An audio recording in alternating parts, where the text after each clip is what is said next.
All right, Ann Luna, how are you doing? All right. Zak Sloan, I am doing great. How about you? I'm doing very, very well.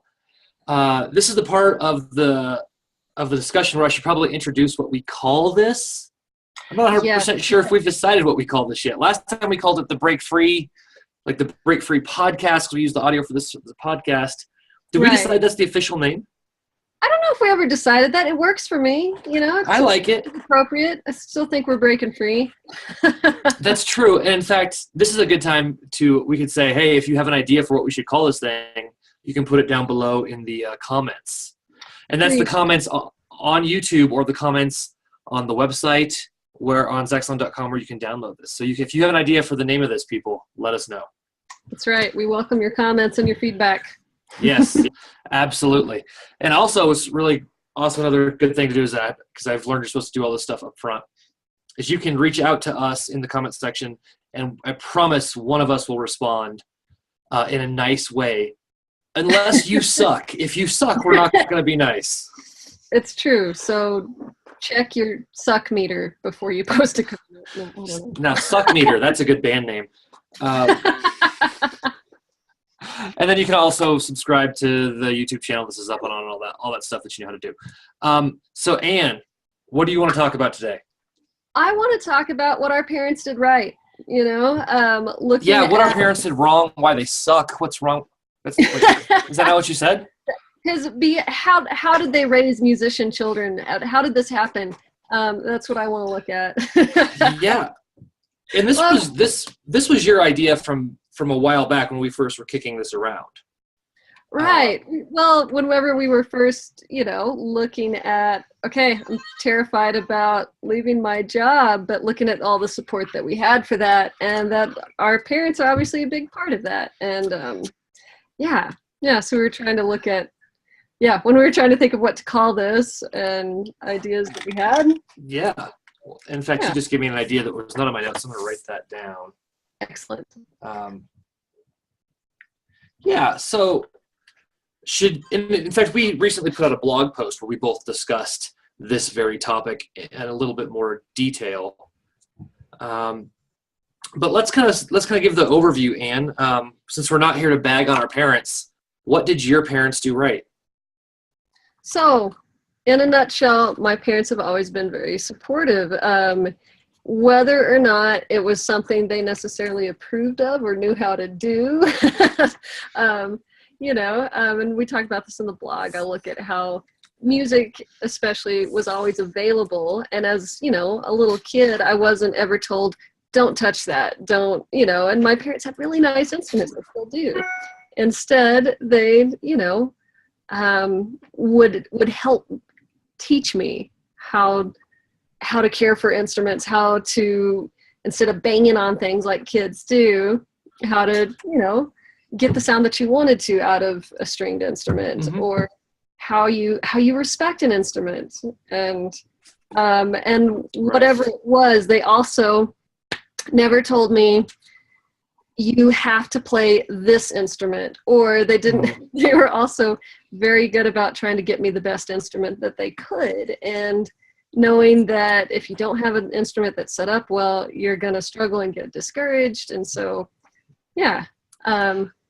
well, and let's talk about the instrument situation, because you and I had a similar thing. But when I was reading your half of the blog, and you talked about your parents getting you a Blues Deluxe, the first thing I thought of was like, oh, that's an amp.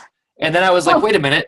And then I looked it up, and I was like, oh, this is like a really nice, legitimate, like Epiphone makes a great Blues Deluxe guitar. And I emailed you that, and you're like, no. And then I was like yeah. And I was like, no, the BB King limited edition. And it's like I need to look this up actually. It's like ES347. Anyway, it's the nice Gibson semi-hollow body. It's like Lucille. It's like, it is the pro. Yeah. It was like, and I could be wrong, and if we're wrong on this, you can comment and tell us what it is. But I think it was like the prototype, like the first version of BB King's like signature Lucille model that was available for purchase. That's what I think that was. I think so too. And so, yeah, like I say, that it's ridiculous to say, yeah, that was my first guitar. But that's the kind of parents I had, and especially my dad. And we just had really good instruments always coming in and out of our house. And whenever me or my brothers were excited about playing, I think my brother Nate's first guitar was a Gibson Les Paul, and Yep, it was. Because I remember talking to him about that. It was a Les Paul, and I think your younger brother Evan, his first guitar was it a PRS? Yep. Yeah. Exactly. So I recognize that I've been a very lucky kid in that. Well, most kids don't have that. Most kids that have a lot more talent than me and that really want to play guitar don't get such a fine first instrument. Yeah. Well, but there was a reason for that. Like, I don't think your parents were like, let's just throw money around. Like, why do you think they did that? And anyone who knows my parents, you'll see that where our priorities have always been is in nice instruments. We might drive, questionable vehicles, and but yeah. So yeah, and just because music's so important to both my parents, and especially my dad, who's always recognized a good instrument, and that again, you don't have to struggle as much on a good instrument, and it makes you want to play. It makes a world of difference. And so I recommend that to my students too. It's like get the best you can, if nothing else, you can sell it and probably get your money back. Good instruments are going to appreciate and value, and unfortunately most little beginner guitars are not going to get any better, and to fix them up and to get them set up well is going to cost more than the instrument did. So I took piano lessons in elementary school and got disheartened in part because I was like, oh, regular practice, I don't know if I want to do that, and recitals very stiff and unfun, and so I didn't want to do that. And because I wanted to be like my big brother, who thought piano lessons weren't cool, I also decided they weren't cool. And my parents were very nice and, didn't give me a hard time about that. But later in high school, when I wanted to take piano lessons again, and my little brother did, I took piano lessons again and had a really good time and got a lot out of it. And still, whenever I think about theory, it's much easier for me to think of a keyboard than anything else, because everything's laid out so nicely, and so I can still find my way around on a keyboard if I need to, and that was really useful. I think about music theory because I took piano lessons. I started when I was 11 and took them all the way through high school. I think we had the same teacher for a while. We did And I talk about her in the blog briefly, but I do the same thing. Music theory to me makes so much more sense on a piano than on a guitar. It's just it's very visual, and the intervals are the same, and well, and I mean that just sort of because your parents were really cool about starting and stopping when you felt like it. My parents were really cool with, like, I was taking voice, piano, and guitar from a separate teacher, and they're like, "Yeah, we'll pay for 3 sets of lessons," and I wasn't really practicing that much on voice or piano because guitar eventually became my focus. But it was still like a useful thing, and they realized that, and they never gave me crap about it. Like, it was like, you're learning, this is your thing, go do it. So that was really cool. But it's not just our family, or our parents, right? Like, our families overall have been pretty supportive too. Oh, and incredibly. I was thinking too, I mentioned briefly in the blog that when I was playing saxophone in junior high, my dad, since there wasn't anyone really playing piano to be my accompanist in solo competitions, he would learn those parts. And then my grandma and great aunt made like this little certificate of, I don't know, completion or whatever. And it was very cute because they signed it like Mozart and Bach or something. Oh, very cute. And I've still got that, but that's pretty cool. All of my grandparents have been very supportive. They would be the first to ask for and buy CDs or stickers, and would come to shows, and they still do whenever they can. And aunts, uncles, cousins, and then expanding to, my friends and extended family that you kind of adopt as you grow up. And so Yeah. it's been this huge support that is all, started with my parents and my family, but that has spread out, and I feel really, really humbled and lucky and grateful for that all the time, and get reminded of that in really good ways. So. Yeah, I have a similar experience with my family, because like I have, in particular, an aunt on my mom's side, my Aunt Doris, and then my dad's twin brother, so my uncle on his side, who like right. they have come to shows and seen me. Like my uncle was I'm pretty sure he was at the show where the cops like kicked my band off stage. So he was like out late at night, and my band gets thrown off stage by the police, and he's just like, that was pretty cool, and he could have totally complained about that. He didn't.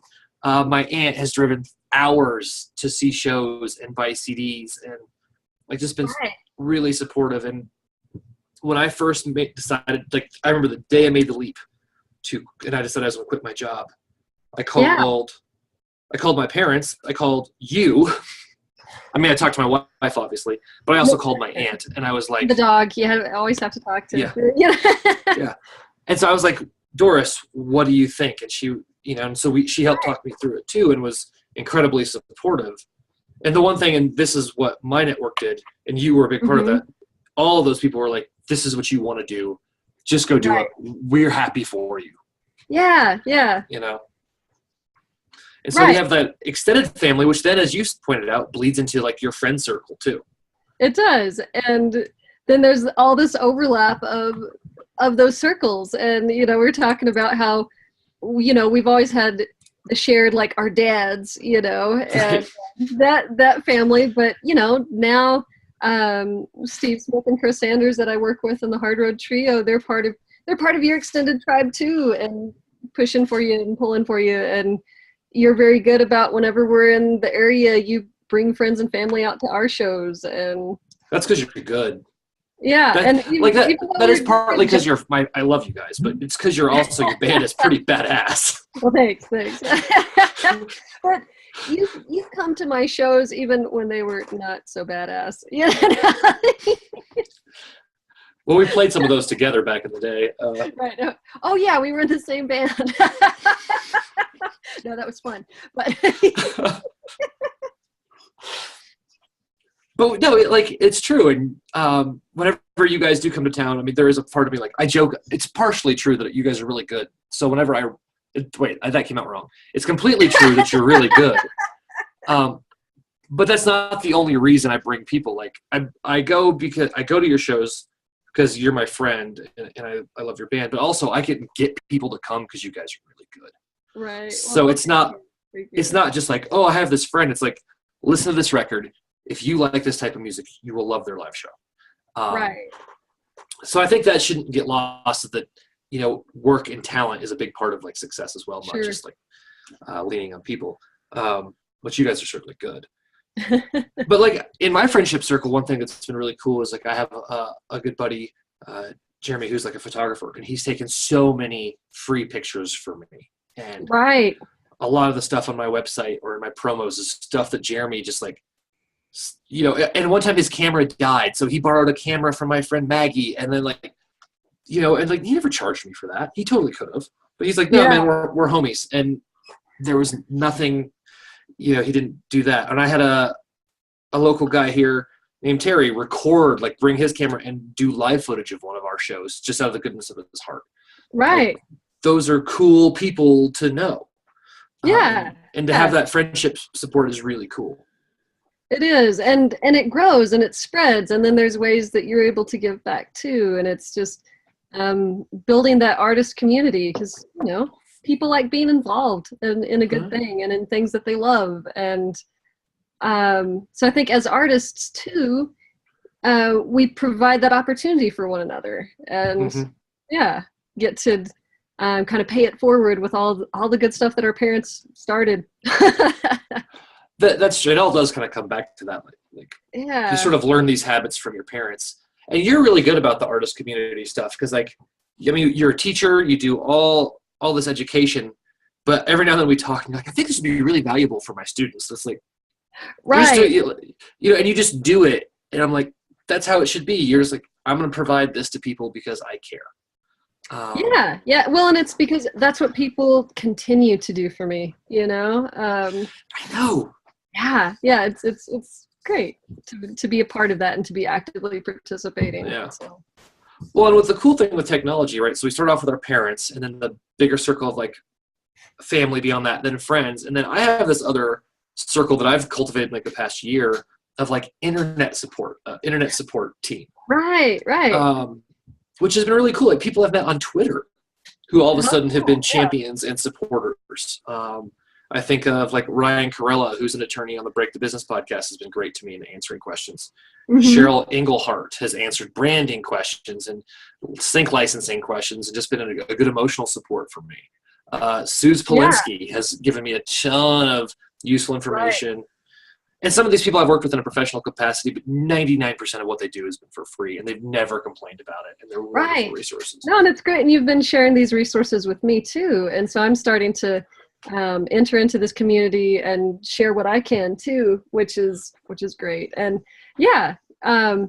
so I love that point too, is like, because I know a lot of people that maybe didn't have the support they wanted from their parents or their immediate family, and, maybe grew in spite of that, or because of it, they had something to push against and maybe improve.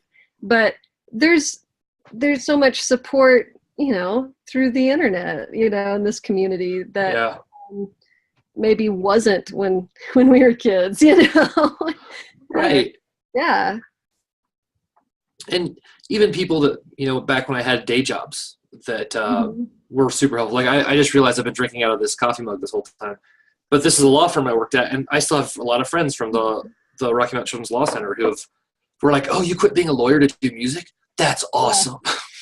Right. Yeah. No, my boss at Clovis Community College is really excited that I'm doing music. He was sorry that, I left my job, and I think anytime I wanted to go back and teach biology, he would be very happy about that.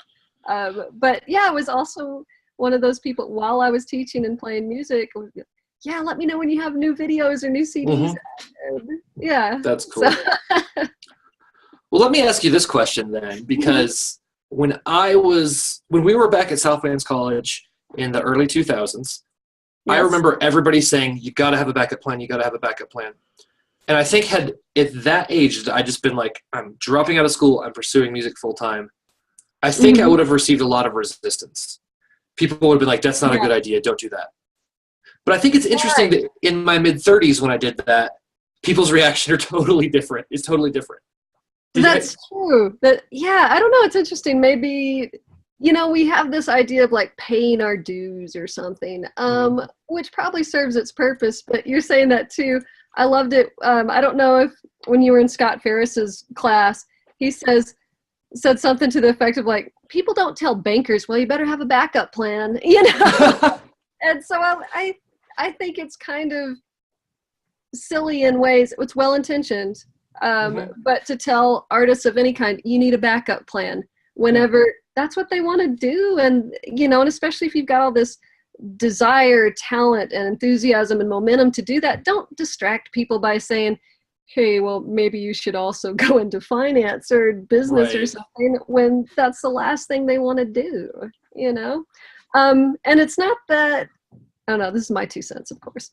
Not that those things don't serve you and that you don't weave them into your life and into your art, but I know a lot of people that feel like was time wasted, when they were pursuing the backup plan, or the backup plan became the first plan, and there's a quote that I'm probably going to misquote, but put first things first and second things not at all, and so if the backup plan is the second thing, don't focus on the second thing, I think that's a great quote. Put first things first and second things not at all. That's good. Yeah, I'll try to look up and properly credit who that was. Well, and it's like Derek Sivers, he says in one of his books, I say it's either hell yes or no. Yeah. And that's sort of, I think, the same the same mentality. I'm glad you brought up Scott Ferris as in that example. So Scott Ferris was a professor or a music educator. I don't know if he would like the term professor. He was always like, I'm here to help. That was his thing. Right. Music helper. Yeah, like he was kind of a mentor to me as like a young rock and roll guitar player, because he was a great guitar player, but he was never secretive. He just, like, if I asked a question, he'd just be like, yeah, dude, here's how I do that. And there was no ego behind it. He didn't care. He's like, yeah, here are my amp settings. Like, yeah, what? and Guitar- he's still that very supportive, helpful guy. Yeah. You know. Yeah, he was always amazing. It's just funny to think that, like, those people were always there. Right. And I don't, and this gets into like some hippie stuff that we've talked about before, but it's like when you really are going for it, sometimes you attract those type of people. You do. And once you're in that receptive mode, you start noticing them, you know, and the people that have been there all along, or you start being willing to take their advice, or yeah. It does. It's the like attracts like thing. Yeah. And this is to sort of bring it all back around. To this day, like, even when I talk to my parents, I got a text message from my mom this weekend saying, how did your shows go? Right. You know, not, you know, not, are you going to go get a real job? Are you going to, you know, stuff. That full-time musician thing working out for you. It was like, she knew I had a busy weekend with gigs, and she texted me and said, how'd they go? And that was pretty cool. Yeah. No, and my parents too, to this very day, you know, I've got a gig coming up this weekend that my mom's trying to figure out how she can go be there. Every time I go visit my folks, my dad, you know, I've been just playing fiddle for fun. And he's like, you know, if any of my fiddles you want to borrow, you know, take them home and try them out. So, you know, he's still just trying to find me the best instrument possible and supporting me however, or has new songs to send me and new things to check out. And So last month we played your song that you wrote and recorded with the Hard Road Trio, Break Free. This month we're going to do a song that I co-wrote with my wife Annette called Beat of Your Heart. And the quick story on this song is that I'm pretty sure it was the day I quit my job. The day I came home, and I was like, just like sort of decompressing with my wife. And she's not a musician. She doesn't play instruments. She doesn't sing. But we just started talking about having the courage to quit and like pursue what you really want to do. And we wound up writing the song called Beat of Your Heart together. And we didn't have paper, so we had to like get out my Rockstar Advocate day planner that I use. And like we used one of the pages in there and just like wrote all the lyrics. It's perfect. Perfect. And so that was the song that Annette and I wrote. And then I recorded and released really quickly because I felt so strongly about it. I wanted to make sure it was out there. So you all are going to get to listen to my song Beat of Your Heart, which you can find at my website, zaksloan.com, and Spotify and all those normal places. So, Ann, thank you so much again. It was always fun to talk to you. Thank you, Zach. I love this tune, so enjoy. All right. Thank you, guys. Here's Beat of Your Heart.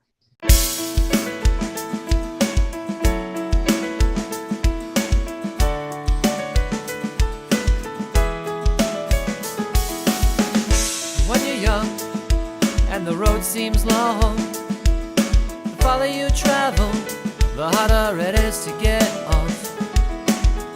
Sometimes you need a forced change of course to see that forward is really reverse.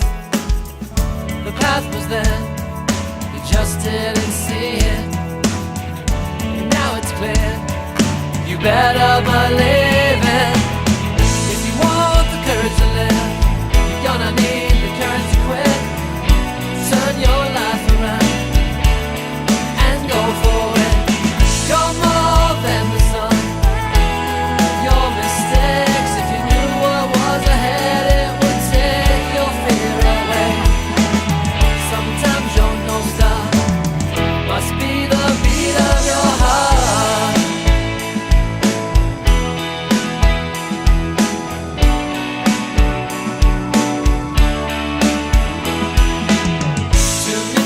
Like an old radio, and find yourself like an old dial tone. Hear the station that comes in strong. sing along. The songs were there, you just didn't hear them. Now the melody's clear, you just gotta listen. If you want the courage to live, you're gonna need the courage to quit. Turn your life around and go for it.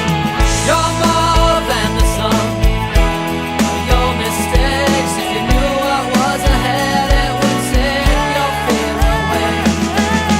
Sometimes your North Star must be the beat of your heart.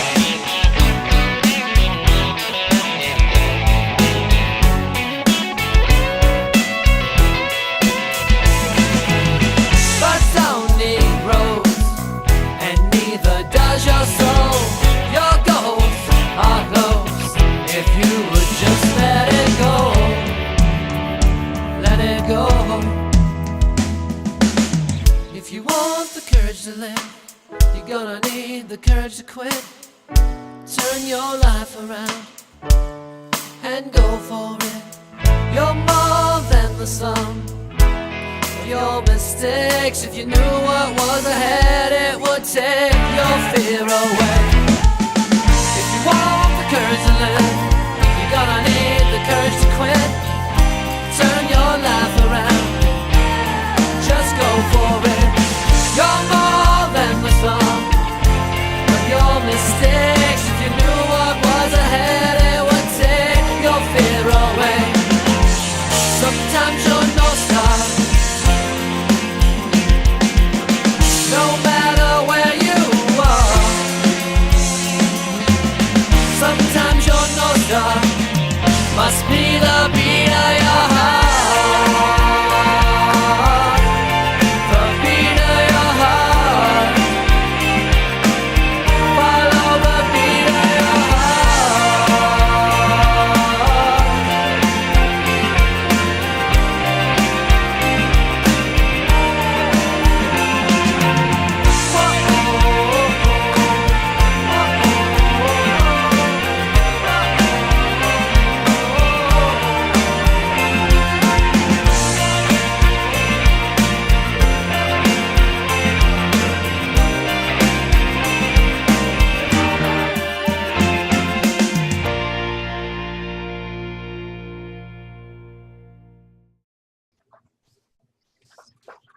All right.